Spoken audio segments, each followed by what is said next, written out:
Oh, that was crap.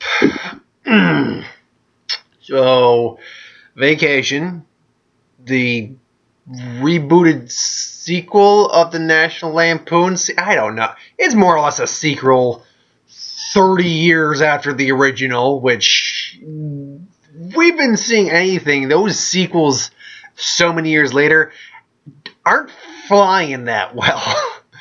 Dumb and Dumber 2, I wasn't a fan of. I heard it didn't get a very good critical reception. It didn't do overly amazing. I've seen the first one and the Vacation one before. In fact, I watch the Christmas Vacation one every year. I like the Christmas Vacation one a lot. But oh my God, was this... Okay, so Rusty's all grown up. He has a wife and kids. His wife is, in fact, if I want to give me 1 second, I want to just make sure I have the IMDb page up. I really need to remember to do that before I start these videos.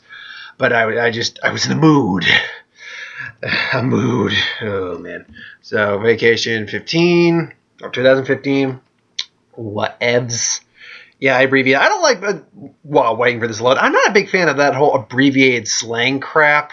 I can handle it saying like a text just to shorten the amount of typing you need to do in a text, but when you're actually doing it in actual real life, it's just freaking annoying. Anyway, so Rusty Griswold, all grown up, played by Ed Helms, and his wife, Christina Applegate, are going on a trip to Wally World with their sons James Griswold and Kevin Griswold. Skyler is the older brother, who is this... For a while, I was kind of on his side for a bit, and then he got really awkward really fast. He's this really kind of sensitive, really kind of geeky, not even geeky, but really awkward socially and just with everything kid. And if you see him from the trailer, he lets his little brother just bully the shit out of him. And his little brother is a psychotic piece of shit.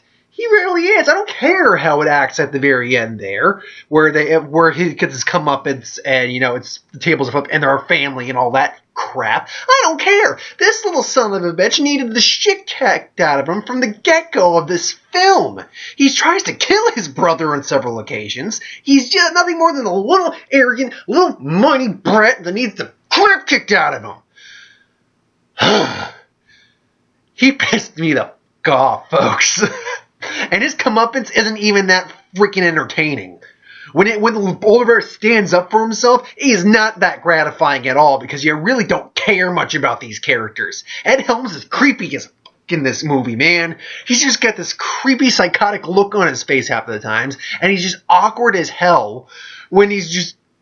The scene where you see in the hot tub, where he's just like, talking about, well, it's a rim job. And I think I would assume was where you kiss someone in the rim of your mouth. Which was still kind of funny in the film as it was in the trailer. But he just walks over there and he's acting like a freaking creeper to them. With this girl he's basically flirting with. And he just starts, basically, he's acting like a freaking creepy pedophile hitting on his son. No freaking realistic way. There's nothing realistic about this. At least in the Chevy Chase one, the original one, it was kind of realistic how these characters were being played out. These characters were more realistic and relatable in the original one. They're not realistic in the original. They're over-exaggerated, just typecasted characters. You got the...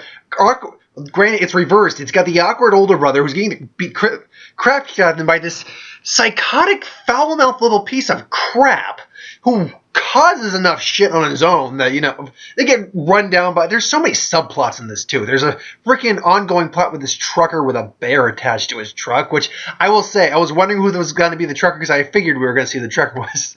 And this is spoilers, by the way, so who cares? It's Norman Reedus. It's Daryl from Walking Dead. It's Connor? I want to say it's Connor. He's Connor for the McManus from the Boondock Saints. I'm like, okay, that was funny. I'm like, okay. And then he turns out he just went to give him the ring back. And that being said, there is a cute little running joke with that. It's like with a little shit asks if all truckers are racist. Okay, I don't understand the fact that this kid's not in a psych ward, just had crap kicked out of him already. But he's just a dick to his brother in general. why would you be dicks to someone else in general, where this giant trucker could be in a truck could run you off the road and nearly does a couple times. It's your fucking fault, you little shit. You needed the shit kicked out of you. I'm sorry, I'm going to be probably going back to that because I hated this little fucking kid. I don't even hate the kid actor or anything like that. I think in fact, for what it was, he acted it fine. The character pissed me off. But anyway, now Helms though is really freaking creepy. He's got this psychotic look half the time with that weird smile. We're going to Wally World. Just, dude, no. And then it's like him and his wife are having marital problems, kind of. And it's revealed it's not really his fault. In fact, she realizes she's kind of been being a bitch about this. Not even really a bitch. Oh, man, there's so much crap going on. So we see her at a sorority house where, and I'll actually be fair, she's fine in the movie.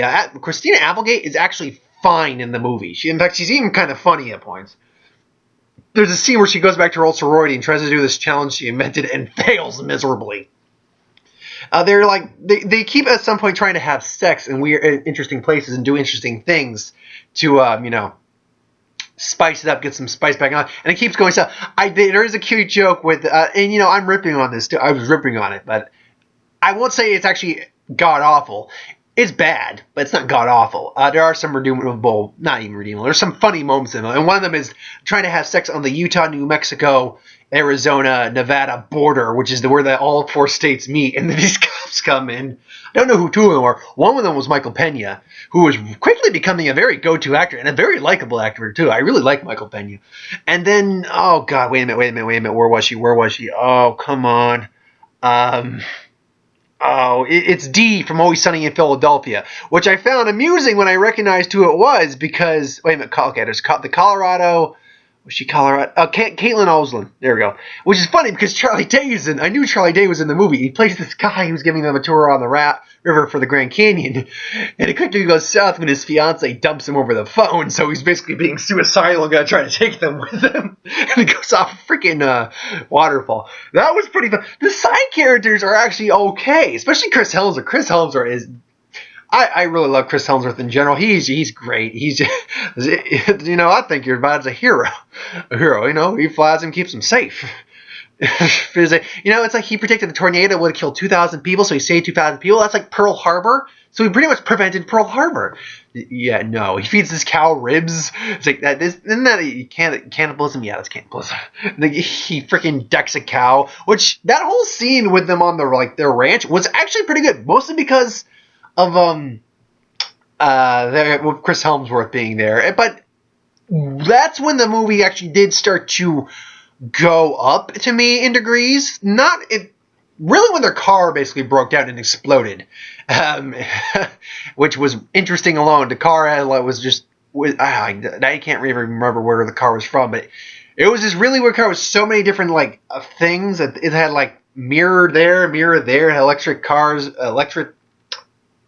plug, because it's like a hybrid, but the plug made no sense.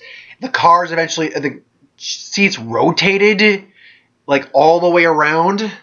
So it was weird, and then it explodes when you press the muffin button. Oh my god, there's a muffin button. It doesn't create. It's not it's a DBZ Abridged reference. If you don't know what I'm talking about, watch DBZ Abridged. Watch Dragon Ball Z Abridged. But it's muffin button. Boom, car blows up.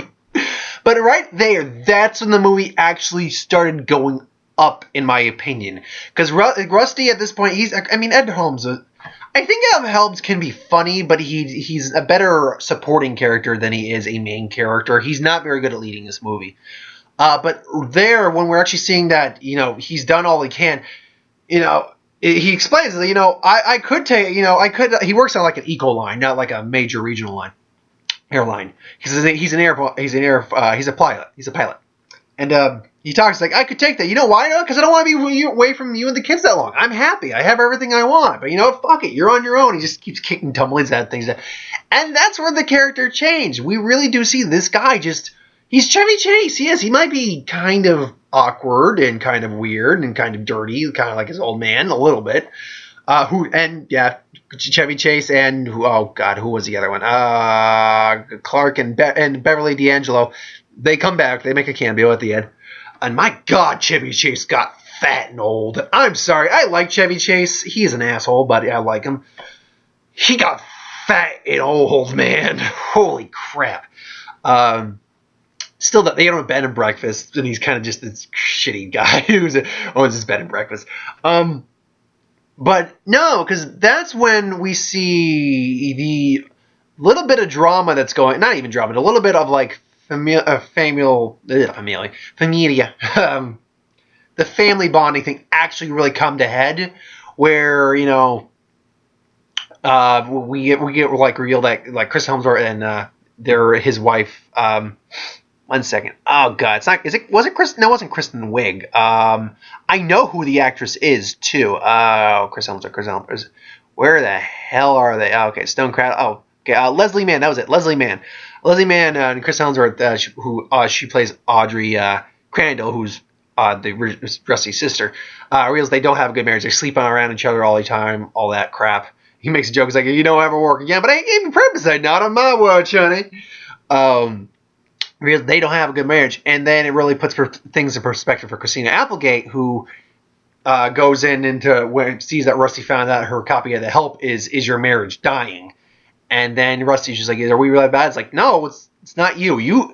A marriage dies when when you no longer try. And God damn it, he was trying. And you know what? As much as I wasn't liking the character up until this point. You're right. He was trying, at least. I give him full props as a family man, as a loving husband who loves his family and wants to be his family and make them happy. I respect them for trying. And she's right. You know, she wasn't trying. She was thinking more about her and herself. Okay, you should think about yourself to a degree. But as a family, he was thinking about the family as a whole. He just wanted the family to be a family. And you know what? Good for them. And I will say, that is where the movie picks up in the last 20 minutes. When they get to Wally World, it's all fun. And we see there's this dick. We see who was he played by? Hold on 1 second. He was played by, I know who this actor is. Ron Livingston. He plays Ethan. This dick like main airlines guy. We see him once in the beginning, once in the end. And he basically steals, he's like, no, hold on. Just keeps him from going and saying, "Oh, I'm sorry, everyone, but I was waiting. You were what? I'll just get the next one. Yeah, that's right. Take it easy, Eco Lodge." Then he gets there and say, "Oh yeah, we got the Silver Pass, so yeah, we get to go ahead of the lines. We've been waiting all this time, dude. Yeah, we've gone on here 5 times. My fans have been waiting for like 4 hours. Like, you know what? You're right. That's we've just been said. That's good. Why don't you and your family go fuck yourself?" If I had been at Helms, I would have done the exact same thing. And he looked at his wife and his kids and just, "I'm sorry," and then boom, just clocks him, and just an all-out free-for-all for the family. And the awkward older brother just scratches like a little bitch, fucking punch someone. The daughter just, freaking clocks him of the other family. Yeah, that guy was an ass, and he got what he. You guys are fucking saying, "Where the fucking Grace Waltz?" And then they get caught in the roller coaster. But for all the things I was just saying about that I like, this movie does not. It did not need to be made. No movie needs to be made. But let's be clear. No one was clamoring for a Vacation sequel. I can't think of anyone who was. I wasn't clamoring for it. Were you clamoring for it? Tell me in the comments if you were clamoring for this, please. Let me know if you were the target audience and if you've seen this, if you liked it. Because I like the Lampoon movies. I like a lot of the Lampoon movies. I don't like them all. Some of them do fall are crap. Barely. Oh man, that was bad. I'm just thinking about it. And then, not all the actual Lampoon Vacation movies work either. European Vacation doesn't work. Vegas Vacation certainly doesn't work. But overall, I like the tone the Vacation movies had. It was like a realist kind of comedy. It's like you see these scenarios almost happening, especially for Christmas Vacation. I love Christmas Vacation because that is like half of the country's actual Christmases half the time. Minus, exploding gas mains or sewage lanes. But I was like, when the movie started, we were showing clips of pictures of like bad vacations or like how family vacations would go. And I'm like, I'm digging this. And then we actually got into the film with a crappy CGI plane. And I'm like, okay, you're just kind of going for the slapstick here, bitch. Oh, okay, this guy, he's the old guy joke. He shouldn't be piloting because he's so old. Okay, and then, okay, dirty humor. Okay, the kid's an asshole. What is, Ed Helms is creepy. I'm not finding any of this funny. All this is really not funny at all. I mean, I'd say on a percentile scale, 80% of these jokes fail. They either aren't funny or they're trying way too hard. 20% of the jokes, though, I would say actually work, and then the family like bonding moments near the end of the film actually do come together and work. So while I can't recommend this, and I can't say it's a good movie, and I'm actually really violent at the moment. I'm not honestly that angry at the movie. I think honestly that kid character just pissed me off too much. So while I can't say it's a good movie, there are some funny things in there. If you are curious, try to catch it at a matinee, but don't spend a lot of money on this if you don't want to. I would give this. Is it the worst movie I've seen this year? No, I'd say 50 Shades of Grey was probably worse. I'd say probably. And even though I should really adjust my rating score a little bit, because even though I might give a movie a lower rating than other movies, that doesn't mean I hated it more than others. Just kind of what I was feeling at the time. And at the moment, I'm feeling this at like maybe a 4, a 3 or a 4. That's how I'm gonna have to give this. This was not very entertaining. In the parts that were entertaining, were not worth sitting through that much. God, this movie was about an hour and 40 minutes. This movie felt a lot longer than that. This movie felt 2 hours long. Oh, man. So, yeah, my thoughts of Andy Thoughts of Vacation. 80% crap, 20% decent. Giving it a 3.5. I'm going to average that out, 3.5. And that might not be the lowest. That's, I think, the lowest score I've given this year, but I think I found this... Hell, I found Strange Magic better than this. At least Strange Magic had animation I liked. Had a couple songs I was okay with. Had a decent message, even though this is an okay message, family's important, that just got hammered in your face, in both senses. 50 Shades of Grey was worse than this, but but that's just based off crap. This was at least based off something that was funny back in the day. So, thanks for watching. I hope you enjoyed. Like, comment, share, subscribe. As always, if you want us to review something, put in the comments below. Let us know. I'll do a review of it at some point. So I'm a little behind on movie news this week. A lot of movie news comes out, and I will actually do at least one video of movie news. I don't usually see much news that comes out that's really worth talking about. Any other thing I'm going to do for movie news might be worth talking about. It's another comic-related thing, obviously, more than likely. So, not even more likely. I'm sure you could have guessed. I talk a lot about comic book-related things, fantasy movies, things like that. That's because that's my bread and butter. That's the kind of movies I like. But I don't shy away from other movies. I don't. In fact, I'll talk about a couple trailers for my next review in just a few moments that I will get to. So, yeah. Next, Mission Impossible Rogue Nation's my next one. I guess came back from that actually the night before. So, yeah, I'll see you in just a few moments. Later.